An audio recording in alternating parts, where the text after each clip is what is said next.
it's a review of what we've been doing the last couple of days, and it's going to be me reading an article to them about an animal, and they are going to have to figure out what the main idea is, tell me some details about it using a really fun strategy just to kind of get some kids involved. And then they're going to go back to their groups, and they are going to read their own text within their group, which is a leveled reader that they have. And so one group is going to have an iPad, just because we don't always have enough leveled readers, and we're fortunate enough to have iPads in our classroom. So one group gets to use the iPads to use an article on National Geographic Kids, and then they will use a graphic organizer, which we love in this classroom, and they will fill out their graphic organizer with details and then use that to transfer to actually writing sentences in a paragraph. Friends, listen carefully.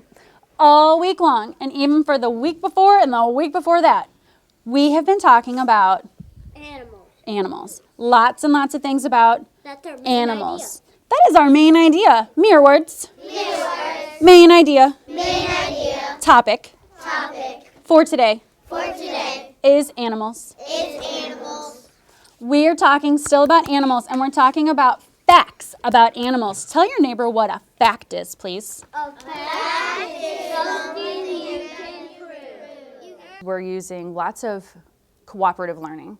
I model a lot, but then they'll also be using just whole brain teaching, where we do lots of talking with our hands, which I always do, and just lots of partner work and dialogue. We talk a lot in this room. Boys and girls, yesterday whenever I read to you about apes, I read from a zoo book. And remember, we said that a zoo book is informational text. What does that do? Informational text. What does it give us, Matt? Information. It gives us information. Facts. It gives us facts. They're getting more comfortable around their peers, and they know that it's okay to make mistakes. That's what we always say in my classroom. It's okay to make mistakes. We all make mistakes. So learning by way of doing, it's huge. So the speech part of it is just knowing that those kids are capable of doing that, and not just writing or reading or being told something, but they are able to do the telling. It's huge in my room, and I encourage it. And anytime a friend doesn't want to do it, we always say, that's okay, we'll get there. And usually they do. So it's huge in my room. This is such a long book right here, a long magazine. And look at these awesome text features we have here. And we've been talking a tiny bit about text features, but not too much. But I see maps, I see illustrations, I see some captions. That red one. That's a skeleton. That's his muscles. Right. Friends, what is our main idea? What is our topic for today, Rico? Giraffes stretch to get food. You know what? Would we say that that's our topic, our main idea, or is that a detail? We love being able to share our thoughts. Anytime they have to speak, it is still engaging for the whole class. They're always supposed to track the talker. And they are using skills that I didn't ever think third graders could use when I taught third grade. I mean, these first graders are able to get up and use complete sentences and tell their thoughts and tell more details and add more to what they're doing in a way that they don't feel like anyone's going to laugh at them or not understand what they're saying. And even when they get a little nervous, as some of my friends do at times and did today, they still know that they know what they're trying to say, and it might take them a little bit longer, but they're going to get there. And the nice thing about it is, and I have to say that comes from one of the strategies that I use is whole brain teaching. Let's play snowball. We're going to snowball toss. I'm going to toss it to one friend. That friend, I would like to see you use giant gestures and tell us one fact about giraffes. So when you get the snowball, please tell us one fact that you heard from this little article about giraffes. Are we ready? And remember, when you toss the snowball, I want you to say that person's name so they know it's coming to them. Matt, you ready?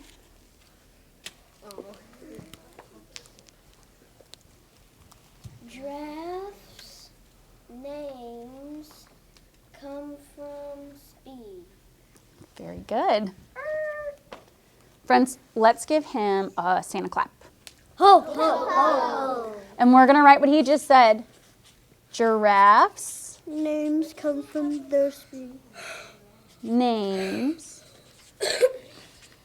Come from their speed.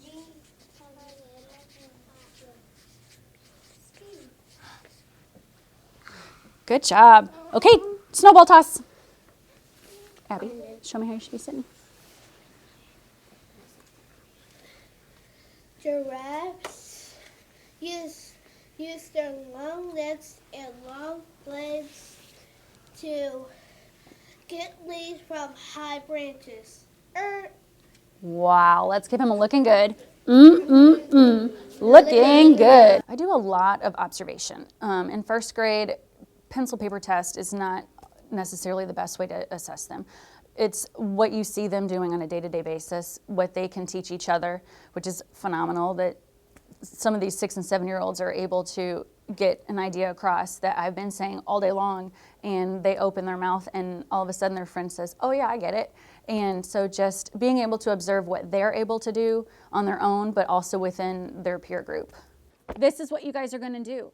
When we go back to our groups, everybody's going to get their own book or iPad, and you are going to use your book, your text, to find the main idea or topic, to find key details, facts from that text, and we're going to use our Go, our graphic organizer, to do what?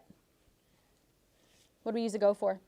Organizing our brain. Organize our brain. We're going to put Organize our thoughts. all of our thoughts down on our graphic organizer. Then you're going to take your graphic organizer and use it to help you do writing. We're going to write our sentences. Each group had their own text. It was about a different animal or a different group of animals. It was at a different reading level, or the iPads had free choice to go onto the National Geographic Kid website, and they got to choose their own animal, which they got to do yesterday also, so they had some practice with that. But every group was differentiated, and that's kind of how I run my whole classroom all the time. I'm constantly looking for ways to just make sure that the kids are engaged and working at their own pace, at their level of comfort, and a way that they're going to be successful. So in each group, they were all doing that with some type of informational text, and they were pulling out their facts. They were using jobs, whether they were in charge of time or they were in charge of just checking everybody, making sure they're on task, or they all had to record, obviously, but also it was just a matter of them working in their groups and feeling a sense of ownership of what they were doing. I have our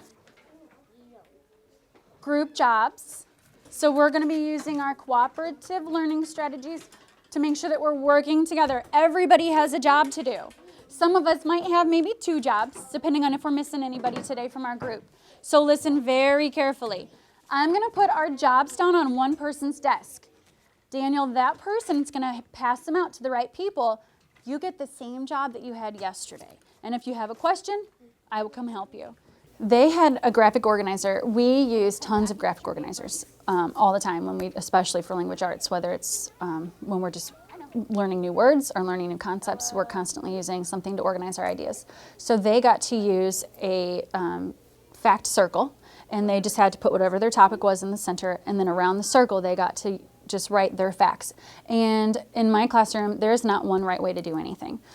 If it works for you, it works for you. And if it doesn't work for your neighbor, then they don't need to do it that way. They can do it however it's going to be best for them. So in that group, they liked using that fact circle. So I had one boy in that group who did his own thing. He liked making a web within the fact circle. And the other kids in the group just wrote down their own thoughts. They got to jot down ideas. So within that group, with their fact circle, their graphic organizer, they were able to still do the same task everybody else was doing, but do it in a way that made it easier for them to understand. Okay, I want to remind you of your job today. Everybody has their informational text, whether it's about birds or in the forest, the animals in the forest, or we're working on the National Geographic Kids website, finding an animal. Your job now is to, as a group, read your book together. So I want to hear good reading, good loud reading with good stamina and fluency. We're going to read our information Then you're going to use that information to fill in your facts graphic organizer. I'm going to set the timer, so timekeepers, be ready. You may start. A big component of everything we do in first grade is read, read, read. And some of the kids are still building up their stamina and still also building up their on-task level of, I'm going to do this and stick with it for this amount of time. That's why whenever I set the timer, it was only 10 minutes to start with. I saw some kids who were just, as they were looking at each page, writing facts. So I would have rather that they had read the book first, of course, and then went back and found the facts. So that's something that we'll most likely practice, and we practice all the time. Everything in first grade is practice, practice, practice to build up to what the end result should be.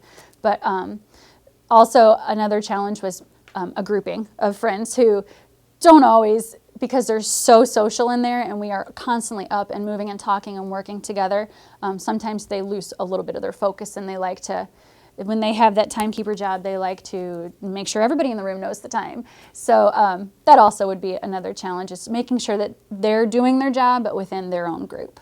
Time out, friends. I love that you are using the book to get your facts, but I don't want you to always just copy straight from the book. I want you to retell it in your own words. So if you see, like my friends using the iPads right now, they said, they're looking at pictures and they're using the pictures to get their facts. And so they're putting it in their own words because there's not always words there for them. So they said, I see that tigers eat fish because it's right there in the photograph. Wrap it up. Brianna, where's all your information? Who's my checker? Who's my facilitator? Okay, look. We need to help this friend. Help this friend. Help this friend. You are going to get your fancy writing paper, and you are going to take your thoughts that you wrote down here on your graphic organizer, your Go, and you're going to write a topic sentence, details, and a closing. I mean, this is nothing, in first grade, writing a sentence or 2 or 3 sentences, but when they get older and they have to write essays and papers and research, and they're going to already have the skills that they need to just build upon that. So for me to teach those kids to go back and check and proofread and edit, and we're doing it together, it's a group effort and a partnership effort, then they're going to be able to just become better writers for that. Boys and girls, I know that you are learning so much about animals, and this is just the tip of it. We started with animals because that's just what we've been talking about, but oh my goodness, we are going to just keep on going and going and going, and by the end of the year, we are going to be able to find facts about any topic.